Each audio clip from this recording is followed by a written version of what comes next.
In the next update, which will be update 1.26, this vehicle is getting a bit of a buff. This vehicle being the K-91, and today, Fei731, who we'll just call Fei for short, is going to show off what this vehicle can do before the update, and I think you'll be a little bit astonished that this vehicle may be getting an update, a bit of a buff already. So let's first look at what Fei, we're calling it for short, remember, is doing at the start of this battle. So he has used a high explosive round to take out that door over there. He used a high explosive round so he can take out both doors with a single shot, and now he's waiting to see if any enemies are going to drive across that opening, and maybe he can get some free damage in there. So keep in mind the reload time for this vehicle is already pretty quick. That's because it has a 320 alpha. It's not really super duper damaging per shot, but that rate of fire is pretty good. And I don't know what equipment Fei is using here, but I do see he's swapped out some, food for the fire extinguisher. So that's a bit of a gamble, but hey, it works out, possibly. We'll see. It's always a gamble. Do you want your tank to be better, or do you want your tank a little bit toasty?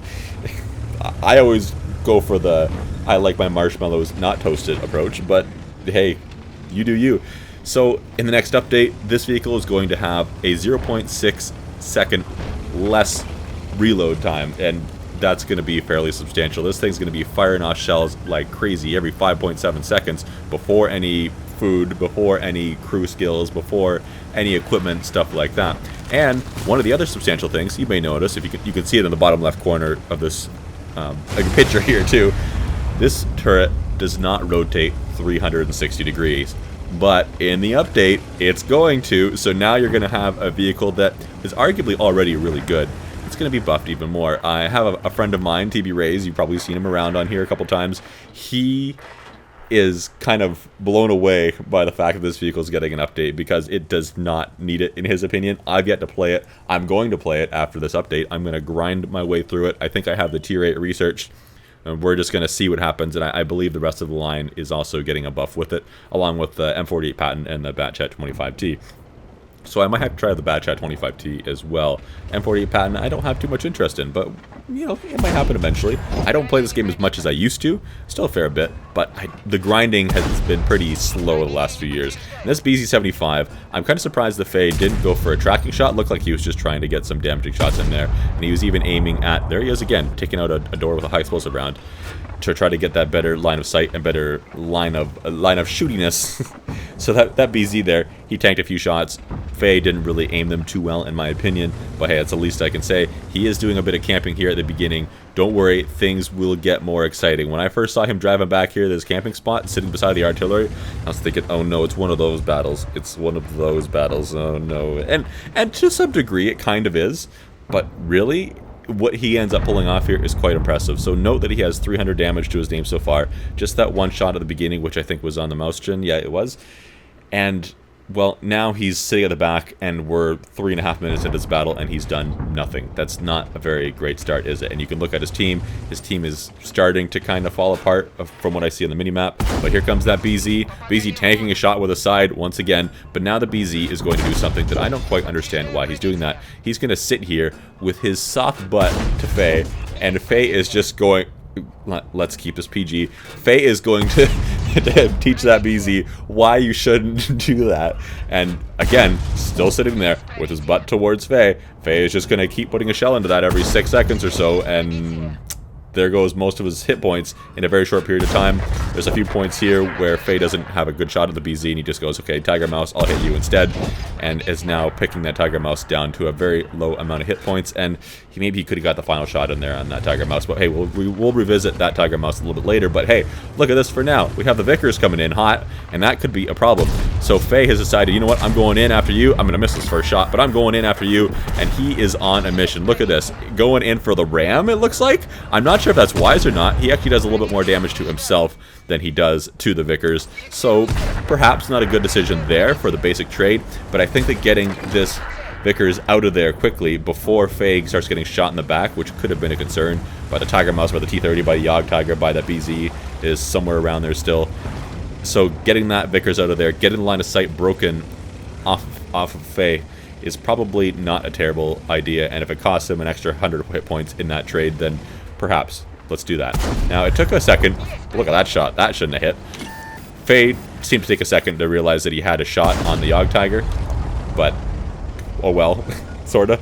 Now that Tiger Mouse has managed to spot him, which is not a surprise given that he's relatively close to him, shooting without the concealment from behind a bush, and now Faye is taking a long way around here, making sure he's unspotted, and he's going to poke through this bush again and see if he can spot anyone. He's going back to his old camping spot.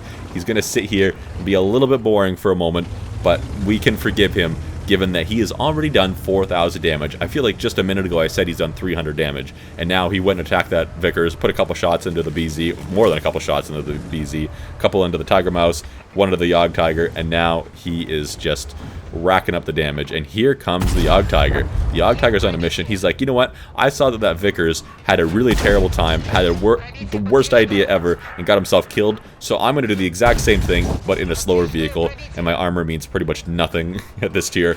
So, you know what? There goes the Yog Tiger, and now Faye has almost 5,500 damage done.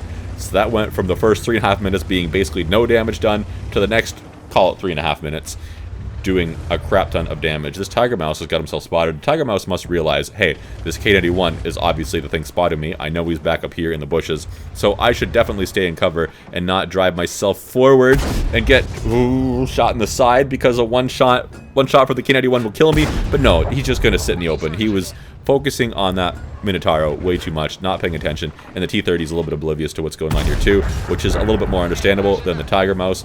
But hey, I'm sure that Faye is not complaining about a couple free quick kills, putting up to 3 kills, and now getting closer and closer to that 6,000 damage in a battle milestone, we'll say.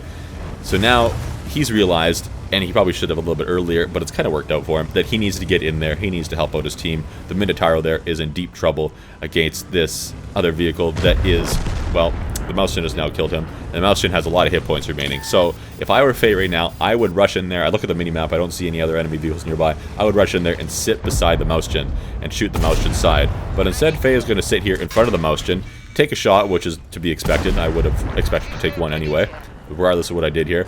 But he's going to just sit in front of the Mousechin here and shoot at that weak spot. And luckily the IS-7 comes in and bails him out. Otherwise he probably would have taken one more shot in return as well. And then likely have been a one-shot kill for pretty much everything, well, everything else remaining in this game, aside from maybe artillery, after that point. So now Faye is going to make the push ahead that he probably should have done a little bit earlier, arguably.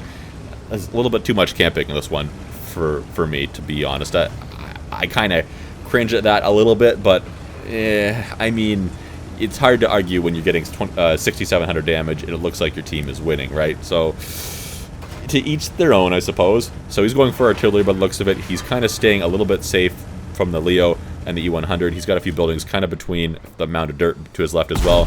The artillery has gotten spotted, and it looks like now no one else is going to claim that kill because the I-7 missed. So Faye claims his 4th kill for himself, putting that artillery down, and has now done over 7,000 damage. Wow. And you could see in the chat there, Faye has said, hey, the Leo is over there. I didn't quite catch how he saw that. Maybe he noticed the shell go whizzing by his face or something that I missed. But now he is going to take the long route over there, make sure he approaches where the Leo is, and make sure that he doesn't get shot by the Leo, who is undoubtedly sitting in a bush behind that building, and unnecessarily lose half of his remaining hit points, putting him down to a one-shot kill for the Leo.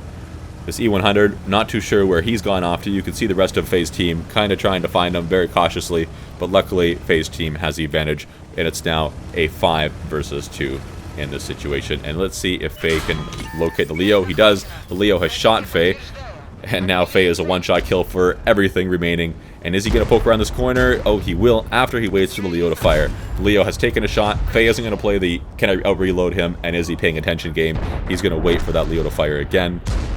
There it is, and then he's going to move in and get his kill. And now it's just a full health E100 remaining, what we can see hiding over there in the corner. Now, don't leave yet. This isn't going to be an easy victory. That's all I'll say, but holy moly. So, right now, this is looking like it's about 3,000 hit points versus 3,000 hit points remaining on each team. Pretty close to even, except that it's a 4v1 for that E100. Ooh. Okay, the STRV is moving in. STRV has spotted that E100, Oh, the E100 has destroyed our Udes, just like that. IS-7 is going in. Faye is going to sit back at this corner, which might be the right thing to do, because there's not really any solid cover back there from the E100, and the E100 is likely to kill Faye with one shot, regardless of where he hits, given that the K-91 doesn't really have the greatest armor ever. STRV kind of blocks the shot from Faye. The STRV has been set on fire and does not appear to have a fire extinguisher, so he is going to be completely burned to death. Holy moly, lucky for the E100. Now it's a 2200 hit point E100 versus a one-shot IS-7 and a one-shot K-91. What is happening right now? What is happening? This is going completely the wrong direction.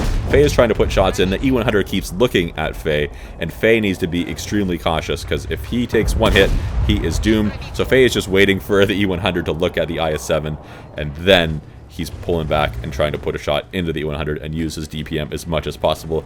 But it's really hard to do that when the E100 is staring at your face, and the IS-7 seems to be having a hard time. E100 is looking at the IS-7 now. Faye's going to pull around the corner, put a shot in the side of the turret. Oh no, the IS-7 has been destroyed. Now it's just this 800 hit point E100 versus Faye.